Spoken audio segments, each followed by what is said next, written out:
Buongiorno da Taglio di Po con il dottor Riccardo Zanella, medico di base. Lei segue pazienti in 3-4 comuni in Basso Polesine, quindi ha il polso della situazione per quanto riguarda la situazione Covid e per questo appunto le chiediamo come siamo messi ad oggi, aprile 2021. La situazione Covid rispetto a quello che è stato i 2 mesi e mezzo critici da metà novembre fino a tutto febbraio è molto migliorata. C'era stato un miglioramento massivo verso marzo, per non ritornare su con un problema ulteriore invece in aprile, però non ci sono più gli stessi numeri che c'erano in quel periodo là. Però la situazione è ancora importante, bisogna sempre stare molto attenti. Io adesso 2 pazienti su 4 sono ricoverati. Ecco, a proposito di questo, questa sindrome da liberi tutti è preoccupante? Si riuscirà secondo lei a gestire? Secondo me ci vuole il buon senso e la buona volontà da parte di tutti. Secondo me si può cercare di liberare un po' di più, e il problema mi pare che sia più un discorso di scelta su che cosa e quale tipo di attività può essere fatta o non essere fatta, perché qui aprire tutto perché abbiamo una crisi economica non è giusto, non siamo ancora arrivati a un buon livello.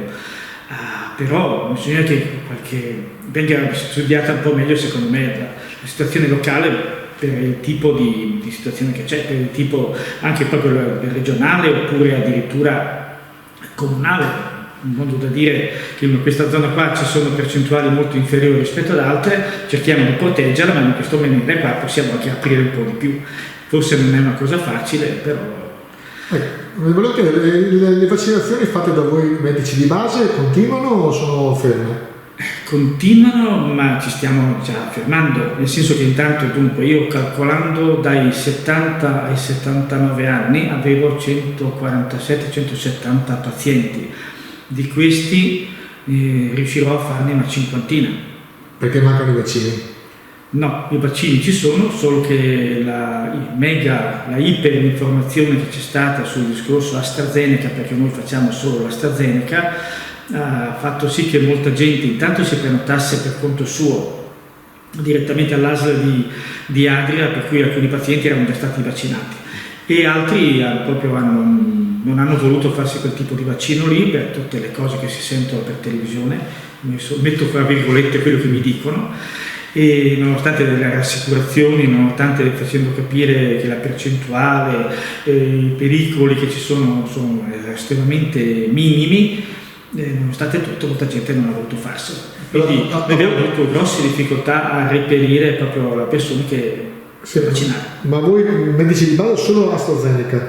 Sì, perché è quello che bene o male non ci permette di avere un vaccino che non va mantenuto a meno 80 gradi. Per una questione logistica.